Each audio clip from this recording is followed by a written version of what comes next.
Welcome students and viewers. We are in 12th Biogeology 6th lesson.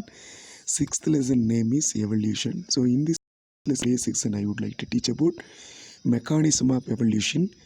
So in this heading today's section we are going to discuss about gene flow, genetic drift, mutation. Come to the introductory part. So our important heading is mechanism of evolution. பரிணாமம் நடைபெறும் முறை அல்லது விதம். So, 4 sources operate the evolution, isn't it? What are that? Natural selection, genetic drift, mutation, and gene flow, isn't it? So, 4 forces operate the evolution. So, இந்த 4 sources தான் evolutionங்கிற ப்ராசஸை operate பண்ணி இயக்குகிறது. So, already we briefly discussed natural selection. Okay, already நம்ம natural செலெக்ஷனை பற்றி discuss பண்ணிட்டோம். So rest of the heading what are that? Genetic drift and mutation and gene flow. Today we are going to discuss about genetic drift, mutation, gene flow. Okay, so come to the introductory part. So our heading is gene flow. So in Tamil, மரபணு ஓட்டம். Okay, here movement of genes. மூமெண்ட்னா நகர்ச்சி. எது நகர்கிறது? Genes நகர்கிறது, மரபணுக்கள் நகர்கிறது.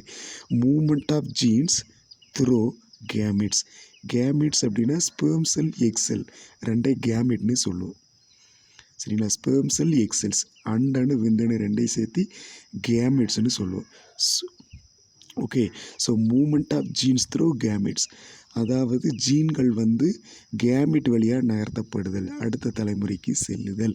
அல்லது or movement of individuals through immigration. So ஒரு இண்டிவிஜுவலிருந்து நெக்ஸ்ட்டு வர அடுத்த இண்டிவிஜுவலுக்கு கடத்தப்படுதல் த்ரோ இமிகிரேஷன், உள்ளேற்றம் அப்படின்னு சொல்லுவோம். ஸோ இன் தமிழ் என்ன சொன்னா, தனிப்பட்ட உயிரினங்களின் உள்ளேற்றத்தால், இமிகிரேஷன் உள்ளே வருதல். So organism come inside the environment. ஒரு குறிப்பிட்ட சூழ்நிலையில் ஒரு ஆர்கானிசம் உள்ளே வர்றதை, ஒரு குறிப்பிட்ட சூழ்நிலை ஆர்கானிசம் உள்ளே வர்றது என்ன சொல்லுவோம்? இமிகிரேஷன்னு சொல்லுவோம். அதே நம்மகிட்ட இருக்கிற ஒரு ஆர்கானிசம் வெளியே போச்சுன்னா எமிகிரேஷன் சொல்லுவோம். Okay, so movement of individuals in immigration, ஒரு தனிப்பட்ட உயிரினம் நம்ம இருக்கிற இடத்துல உள்ளேறுதல், உள்ளே வருதல். Okay, and out emigration of your population refers to gene flow.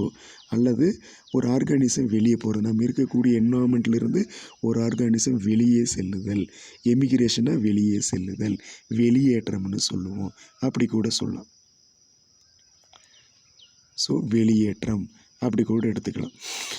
அல்லது வெளியேற்றம், ஜீன்ஸ் ஒரு இண்டிவிஜுவலிருந்து அந்த உயிரினம் இங்கிருந்து வெளியே செல்லுதல், ஜீன் எடுத்துகிட்டு அந்த உயிரினம் வெளியே செல்லுதல் எமிகிரேஷன் சொல்லுவோம். So nothing but movement of gene. மொத்தத்தில் ஜீன் நகர்கிறது. எந்தெந்த சோர்ஸஸ் வழியாக நகருது? Or maybe gametes, sometimes movement of individuals வழியாக கடத்தப்படுது. And sometimes emigration. சரிங்களா? So organism leave from specific environment to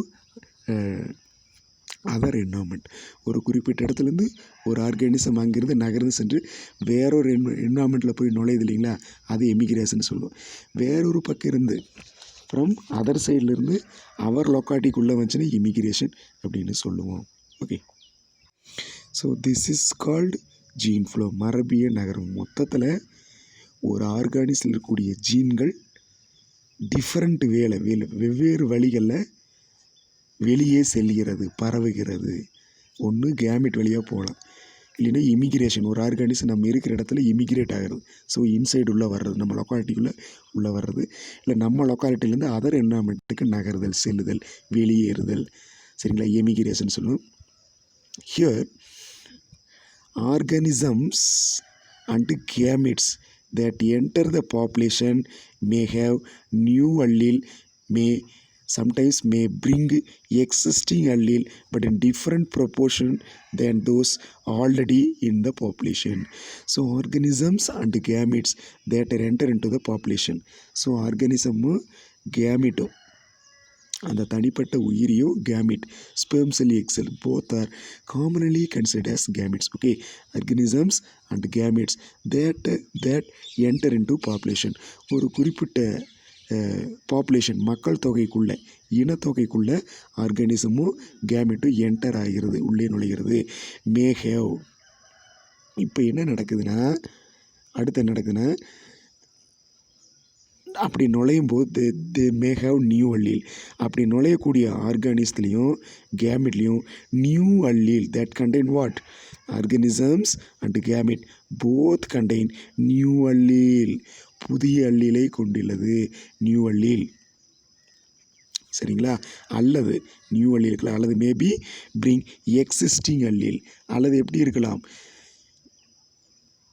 so அந்த பாப்புலேஷன் அது எங்கே நுழையுதோ, வேர் தே என்டர், எங்கே அந்த ஆர்கானிசம் கேமிட் நுழையுதோ, ஸோ அந்த பாப்புலேஷனில் இருக்கக்கூடிய அல்லீல்களின் விகிதத்தை விட மாறுபட்ட விகிதங்களில் ஏற்கனவே அல்லீல்களை கொண்டு வரப்படலாம். ஏற்கனவே அந்த ஒரு நியூ பாப்புலேஷனுக்குள்ளே நுழையுது இல்லைங்களா? ஸோ அந்த ஆர்கானிசம் கேமிட்டு ஒரு நியூ என்வாமெண்ட், நியூ பாப்புலேஷனுக்குள்ள நுழையும். அந்த உயிரில் இருக்கக்கூடிய so that organism contain some kind of allele. அந்த உயிரினத்தில் சில அல்லீல்ஸ் இருக்கும். ஸோ அதுலேருந்து கொஞ்சம் டிஃப்ரெண்ட்டாக இருக்கக்கூடிய, சரிங்களா, some different alleles also found in this organism and gamete.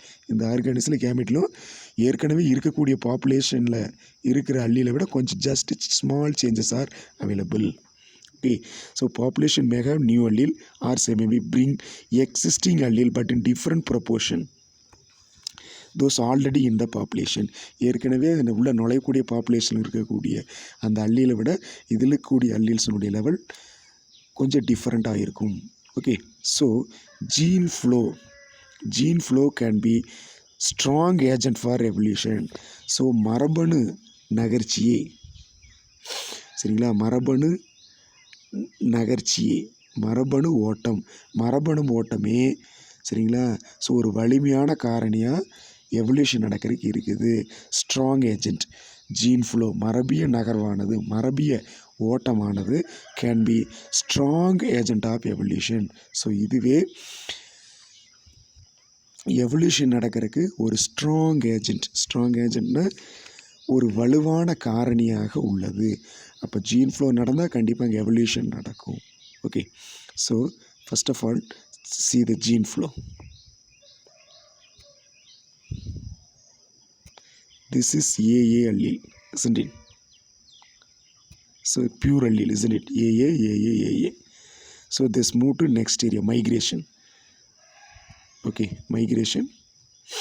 So move to, this is same insect but recessive character. So gene AA are changed. So இதில் பார்த்தீங்கன்னா இது வந்து டாமினன்ட் கேரக்டர் கொண்ட ஓங்கு பண்பு கொண்ட பூச்சியல் இன்செக்ட். இதில் ஜீன் வந்து ஏஏன்னு இருக்குது. அதே மாதிரி இந்த மைக்ரேஷன் ஆச்சு இல்லைங்களா, இது வந்து அப்படி இங்கே வந்து இந்த நியூ பாப்புலேஷனுக்குள்ள என்ட்ராகுது. அப்படி என்ட்ராகும்போது that contain small AA gene. Same insect, அதே இன்செக்ட் தான், பட் கலர் கொஞ்சம் வேரியாக இருக்குது. ஏன்னு கேட்டிங்கன்னா ரிசசிவ் அல்லீல் வச்சுருக்குது. சரிங்களா? அப்போ இதில் கேபிட்டல் ஏ இருக்குது, இந்த பக்கம் ஸ்மால் ஏ. ஸோ இந்த ரெண்டு மிங்கிள் ஆகும்போது new generation insects are available. Okay, so இங்கிருந்து இங்கே ஜீன் வந்து ட்ரான்ஸ்ஃபர் ஆகுதா, ஃப்ளோ ஆகுதா. ஸோ இதை வந்து என்ன சொல்லுவோம்? Gene flow. This is called what? Gene flow. So next heading is genetic drift. What is the next heading? Genetic drift or civil right effect. What's the next heading? Genetic drift or civil right effect. So Tamil மரபிய நகர்வு, genetic drift in Tamil மரபிய நகர்வு அல்லது சிவல் right விளைவு அல்லது சிவால் right விளைவுன்னு சொல்லுவோம். So genetic drift மரபிய நகர்வு என்பது, genetic drift is a mechanism of evolution. சரிங்களா? இது ஒரு பரிணாமம் நடைபெறும் முறைதான். Genetic drift is a mechanism of evolution. Genetic drift என்பது இதுவும் பரிணாமம் நடைபெறும் முறைதான். ஸோ இது என்ன நடக்குதுன்னா, வீச் அல்லீல் ஃப்ரீக்வன்சினா அல்லீல்களின் நிகழ்வெண் அப்படின்னு சொல்லுவோம். அல்லீல்களின் நிகழ்வெண்கள். அல்லது அல்லீல்களின் தொடர் தோன்றுதல்னு சொல்லலாம். முந்தைய ஓல்டு வெர்ஷனில் பார்த்தீங்கன்னா தொடர் தோன்றுதல் அப்படின்னு சொல்லுவாங்க. ஓல்டு வெர்ஷனில் தொடர் தோன்றுதல் அப்படின்னு சொல்லுவாங்க. So genetic drift is a mechanism of evolution in which allele frequency of a population change. ஒரு பாப்புலேஷன்னா இனக்கூட்டம், ஒரு பாப்புலேஷனில் ஒரு இனக்கூட்டத்தில் அல்லீல் ஃப்ரீக்வன்சி வந்து சேஞ்சஸ் ஆகுது. அல்லீல்களின் தொடர் தோன்றல் எண்ணுன்னு சொல்லலாம். அல்லீல்களின் தொடர் தோன்றுதல் எண் அப்படின்னு சொல்லலாம். அல்லது அல்லீல்களின் நிகழ்வெண்கள் சேஞ்சஸ் மாறுபடுகிறது. சரிங்களா? ஓவர் ஜென்ரேஷன், ஒவ்வொரு தலைமுறைகளிலும் அல்லீல் ஃப்ரீக்வன்சி வந்து பாப்புலேஷனில் சேஞ்சஸ் ஆகுது. ஏன்னு கேட்டிங்கன்னா டியூ டு சான்ஸ். சரிங்களா? சில வாய்ப்புகளால், சரிங்களா, வாய்ப்புகளின் காரணமாக, சில வாய்ப்புகளின் காரணமாக அல்லது சில சான்ஸின் காரணமாக என்னது பாப்புலேஷன் இருக்கக்கூடிய அல்லீல் ஃப்ரீக்வன்சி வந்து சேஞ்சஸ் ஆகுது. ஓகே, ஸோ இதை வந்து என்ன சொல்லுவோம்னா சாம்பிளிங் எரர்னு சொல்லுவோம். மாதிரி சேகரித்தலில் பிழை. சாம்பிளிங் அப்படின்னா சாம்பிள் எடுக்கிறன்னு சொல்லுங்களா, மாதிரி எடுத்தல், சாம்பிளிங் எரர்னு சொல்லுவோம். ஒன்றுமே இல்லை. சரிங்களா? ஒவ்வொரு தலைமுறைகளிலும் பாப்புலேஷனில் அல்லீல் ஃப்ரீக்வன்சி சேஞ்சஸ் ஆகுது. என்ன காரணம் பார்த்தீங்கன்னா due to chance. That is main reason is chance, வாய்ப்புகளின் காரணமாக. So next, genetic drift occurs in all population. சரிங்களா? இந்த மரபிய நகர்வு என்ற நிகழ்ச்சி ஜெனடிக் ட்ரிஃப்ட் அக்கர்ஸ் எங்கே காணப்படுதுன்னா ஆல் பாப்புலேஷன், எல்லா இனத்தொகையிலும், எல்லா பாப்புலேஷனும் ஜெனடிக் நடக்குது. பாப்புலேஷன் சைஸ், சரிங்களா, இனத்தொகையின் அளவு, அதில் எல்லா இனத்தொகையின் அளவில் நடைபெறுது. பட் இட்ஸ் எஃபெக்ட்ஸ் ஆர், அதனுடைய விளைவு தாக்கம் வந்து strong in small population. So சிறிய பாப்புலேஷனில் தான், சின்ன பாப்புலேஷனில் தான், ஸ்மால் பாப்புலேஷனில் தான் எஃபெக்ட் இஸ் ஹை, அதனுடைய தாக்கம் அதிகமாக இருக்கும். When compared to large population, so the genetic drift effect is strong in small population. சின்ன பாப்புலேஷனில் தான் ஜெனடிக் ட்ரிஃப்ட் எஃபெக்டாக இருக்கும் when compared to large population. So it may result in, so இப்படி இதனோட விளைவாக நம்மளுக்கு என்ன கிடைக்குதுன்னா லாஸ் ஆஃப் சம் அல்லீல். இதனால் என்ன நடக்குதுன்னா சில அல்லீல்களை நாம் இழக்க நேரிடலாம். லாஸ்னா இழத்தல், okay, lose. Okay, so loss of some allele, சில அல்லீல்களை இழக்கிறோம். So including beneficial ones, so நம்ம இழக்கிறதுல பெனிஃபிஷியல் ஒன்ஸ், சரிங்களா, பயன் தரக்கூடிய, நன்மை தரக்கூடிய அல்லீல்களை கூட நாம் சில சமயங்கள் இழக்கலாம். இன்க்ளூடிங் பெனிஃபிஷியல் அல்லீல், நன்மை தரக்கூடிய அல்லீல்கள் கூட இழக்கலாம். Same time fixation of other alleles, சரிங்களா, அதே வேளையில் என்ன நடக்குதுன்னா ஃபிக்சேஷன், சரிங்களா. ஸோ ஃபிக்சேஷன்னா சில அல்லீல்கள் நிலைநிறுத்தப்படும். பர்டிகுலர் அல்லீல்ஸ் ஃபிக்ஸ்டு, நிலைநிறுத்தப்படுகிறது. ஃபிக்சேஷன் ஆஃப் அதர் அல்லீல், சில அல்லீல்கள் நிலைநிறுத்தப்படுகிறது. Here genetic drift can have major effect, சரிங்களா, சரிங்களா, அதாவது genetic drift can major effect,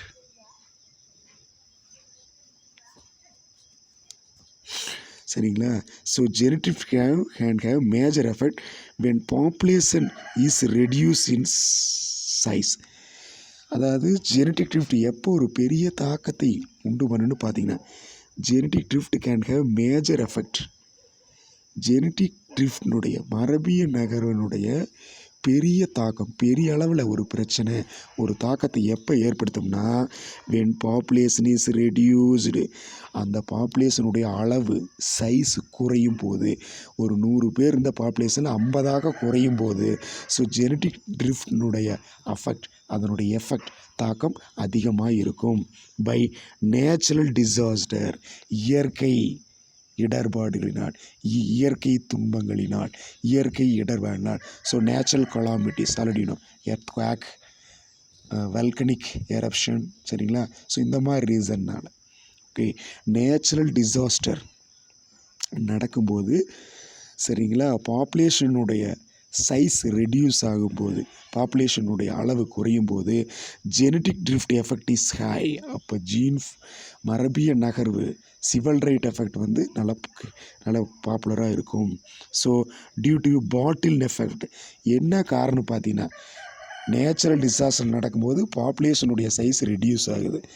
சரிங்களா? அதுக்கு என்ன காரணம் பார்த்தீங்கன்னா, பாட்டில் எஃபெக்ட் சீசா கழுத்து விளைவு அல்லது அப்படின்னு சொல்லலது when a small group of population split from main population. So natural disaster நடக்கும், இயற்கை பேரிடர் நடக்கும்போது, இயற்கை பேரழிவு நடக்கும்போது, சரிங்களா, இயற்கையில் இடர்பாடுகள் துன்பங்கள் ஏற்படும் போது, சரிங்களா, மெயின் பாப்புலேஷனில் இருந்து, சரிங்களா, மெயின் பாப்புலேஷனில் இருந்து, சரிங்களா, ஸ்ப்ளிட் ஆகுது. எது? Small group of population. Okay, main பாப்புலேஷன்லேருந்து small group of population split பிரிந்து வருகிறது.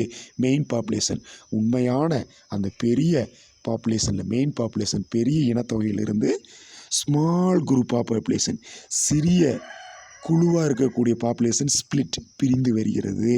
டு ஃபார்ம் நியூ காலனி, அதிலிருந்து ஒரு புதிய குழு உருவாகிறது. Due to founder effect. எதனால்? நிறுவனர் தத்துவத்தினால.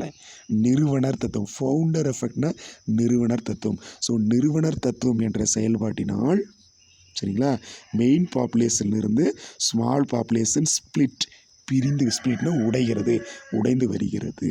Okay, so see the genetic effect, genetic drift, see this diagram. So genetic drift. Okay, so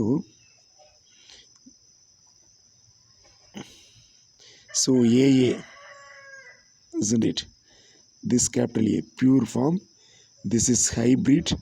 So what is that? This is pure form. This is recessive. Small a recessive. Capital A dominant. Capital A, small a dominant but having recessive character. This is carrier. Okay, so 3 kind of insect found here. Okay, so due to chance of events only 3 beetles gives rise to offspring. இப்போ இதில் 3 வகையான species இருக்குது. So 3 species என்ன பண்ணும்னா, next ஜென்ரேஷனில் இந்த மாதிரியான ஸ்பீசிஸை ஃபார்ம் பண்ணுது ரிசசிவ் கேரக்டரில். So okay, capital A frequency நிகழ்தகவன் எவ்வளோ இருக்குதுன்னு பார்த்தீங்கன்னா, கேபிட்டல் ஏ டாமினன்ட் ஜீனுடைய ஃப்ரீக்வன்சிஸ் எவ்வளோ இருக்குன்னா 0.3. ஸோ ஃப்ரீக்வன்சி ஆஃப் ஸ்மால் ஏவனுடைய ஃப்ரீக்வன்சி 0.7 இருக்குது. Okay, but next generation frequency of A is equal to 0. A is absent, but frequency of small a, so 1%. Okay, 1.0. This is called what? Genetic drift, because small population actually affected by or operated by genetic drift. Okay, so next heading is what? Mutation. அடுத்த என்ன தலைப்பு? மரபிய நகர்வு. சரி, திடீர் மாற்றம்னு தமிழில் சொல்லுவார். So although mutation is the original sources of all genetic variation. சரிங்களா, எல்லா மரபிய மாறுபாடுகளுக்கும், அனைத்து மரபிய வேறுபாடுகளுக்கும், சரிங்களா, உண்மையான, சரிங்களா, சோர்சஸ் யாருன்னு பார்த்தீங்கன்னா மியூட்டேஷன் தான். சரிங்களா, ஸோ மியூட்டேஷன் தான் ஒரிஜினல் சோர்ஸ், உண்மையான ஒரு காரணியாக இருக்குது. எதுக்கு? ஜெனட்டிக் வேரியேஷனுக்கு, மரபிய வேறுபாடுக்கு, மரபிய மாறுபாடுகளுக்கு மியூட்டேஷன் தான் original sources. Mutation rate for most organism low. முக்கால்வாசியான ஆர்கானிசத்தில் மியூட்டேஷன் வீதம், மியூட்டேஷன் நடைபெறக்கூடிய வீதம் வந்து rate for most organisms low, ரொம்ப கம்மியாக தான் இருக்குது. சரிங்களா, ஸோ பெரும்பாலான உயிரினங்களில் திடீர் மாற்ற வீதம் குறைவாக உள்ளது. ரேட்னா வீதம். முக்கால்வாசியான உயிரினங்களில் மியூட்டேஷன் ரேட், சரிங்களா, திடீர் மாற்ற வீதம் குறைவாகவே உள்ளது. Hence new mutation of an allele frequencies from one generation to next is usually not large. அப்படி மியூட்டேஷன்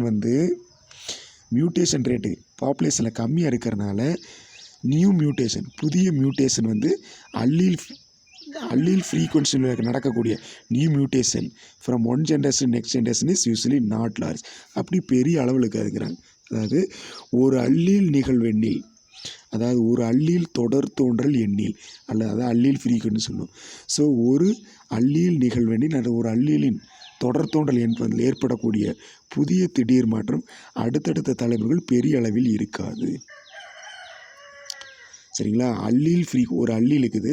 அந்த அல்லீலினுடைய ஃப்ரீக்வன்சிஸ், அந்த அல்லீலினுடைய நிகழ்வெண் ஒரு அல்லீலுடைய நிகழ்வெண் அல்லது அல்லீலுடைய தொடர் தோன்றல் எண்ணில் மியூட்டேஷன் நடக்கிறது ஒரு ஜென்ரேஷன் ஒரு ஜென்ரேஷனில் கம்பேர் பண்ணிங்கன்னா யூஸ்வலி நாட் லார்ஜ், அப்படி பெரிய அளவில் இருக்காது.